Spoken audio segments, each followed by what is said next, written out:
So welcome to my channel, and we are going to discuss about UP PGT syllabus. So it's a chemistry syllabus, and ये specially UP PGT का है, and almost इसी से ही similar आपका KVS का भी है, तो कोई खास डिफरेंस नहीं है बिकॉज वी नो कि केवीएस का भी ये वैकेंसी आने वाला है. सो जितना ये सिलेबस है पीजीटी का एग्जैक्ट सेम है, तो मैंने दोनों को मिला करके ये सिलेबस किया हुआ है.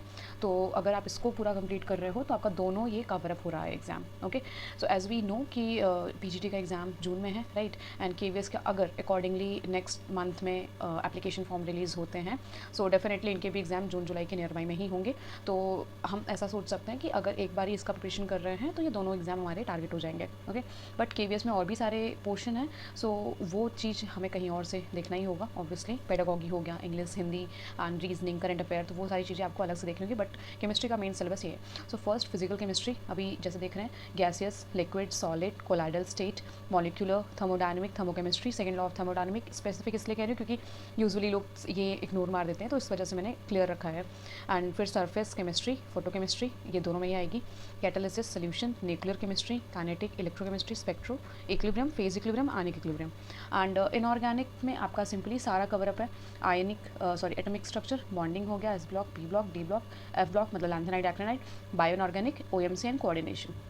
नेक्स्ट आते हैं ऑर्गेनिक में. अगर हम देख रहे हैं, सो ऑर्गेनिक में जीओसी, सारे फंक्शनल ग्रुप मतलब जितने भी एसिटिक एसिड हो गया, वो सी डबल ओ एच हो गया, एल्डिहाइड हो गया, अमाइंस हो गया, वो सारे इसमें रहेंगे. ओके, फिर कार्बोहाइड्रेट, एरोमेटिक कंपाउंड, इन ये रिएक्शन मैकेनिज्म है, स्टीरियोकेमिस्ट्री, ऑर्गेनिक सिंथेसिस, फिर polymer, heterocyclic, alicyclic, reaction intermediate, drugs, medicine, specifically बहुत आते हैं क्वेश्चंस, विटामिन्स एंड हार्मोन्स. तो ये सारा आपका पूरा फुल सिलेबस है. बिकॉज सी मैं बहुत ज़्यादा कंफ्यूज हो गई थी जब मुझे ये चीज़ फाइंड आउट करना था कि क्या इसका सिलेबस एग्जैक्टली, क्योंकि बहुत सारा अलग अलग वेबसाइट पे अलग अलग चीज़ें मुझे दिख रही थी, एंड जो उनका मेन वेबसाइट पे अपलोड है वो हिंदी में लिखा हुआ है, तो वो थोड़ा डिफिकल्ट होता है मतलब उसको इंग्लिश में कन्वर्ट करना. सो इस वजह से मैंने खुद के लिए ये पूरा पेज ऐसा प्लान किया. So I thought I should be share with you. And also one more thing जो मैं आपको क्लियर करती हूँ कि जैसे अब इसमें मैंने लिख दिया गैसेस स्टेट, राइट, या जो भी मैंने चैप्टर सारे लिख दिए हैं, तो ये सारे चैप्टर में से पूरा फुल डिटेल नहीं आता है एग्ज़ाम में. तो आपको क्या करना है, जैसे आप ना उनका जो वही हिंदी वाला फॉर्मेट वाला जो पेज है जिसको मैंने ओपन किया था, तो उसको आप ओपन करेंगे. जैसे मैंने बोला गैसेस स्टेट, तो उसमें गैसीय अवस्था समथिंग लिखा हुआ, आप उसको ओपन करेंगे तो जब भी गैसेस स्टेट चैप्टर आपको पढ़ना है तो ऐसे नहीं करना है कि बस गैसेस स्टेट है तो आपने कोई भी एनसीईआरटी या फिर एमएससी का लेवल का कोई भी बुक उठाया एंड देन पूरा फुल गैसेस ख़त्म कर रहे हैं. कोई फ़ायदा नहीं होगा, टाइम वेस्ट होगा.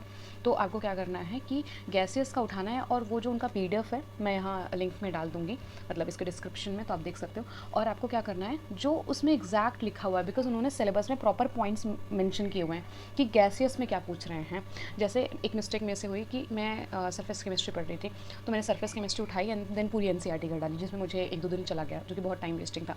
बट सरफेस केमिस्ट्री में उन्होंने पूरा पूछा ही नहीं है. सरफेस केमिस्ट्री में उन्होंने लैंगमुयर, बेट थ्योरम, एप्लीकेशंस उसके पूछ लिए हैं, एंड कैटालिसिस, एंजाइम कैटालिस्ट, इतना ही पूछा है, सारा नहीं पूछा है, तो वो वेस्ट होगा.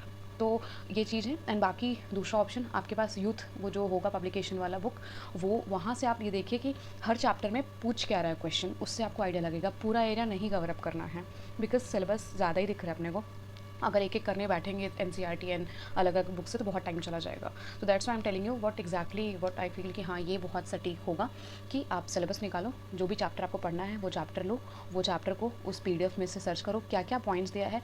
सिर्फ वही पॉइंट्स आपको या तो एनसीईआरटी से पढ़ना है, या फिर आपके पास जो भी सोर्स हो, यूट्यूब का वीडियो हो गया या आपके केमिस्ट्री की कोई बुक हो गई, तो वहाँ से उसको आप कंप्लीट करिए, ठीक है. एंड उसके बाद आप यूथ का क्वेश्चन सॉल्व करिए, उससे एग्जैक्ट आइडिया लग जाएगा. जो चैप्टर पढ़ा है उसी से मिलता जुलता आपको क्वेश्चन भी मिल जाएगा, तो मतलब सही डायरेक्शन में जा रहा है आपका. Okay, so I hope you like this video, and if you like it so please do comment, share, subscribe.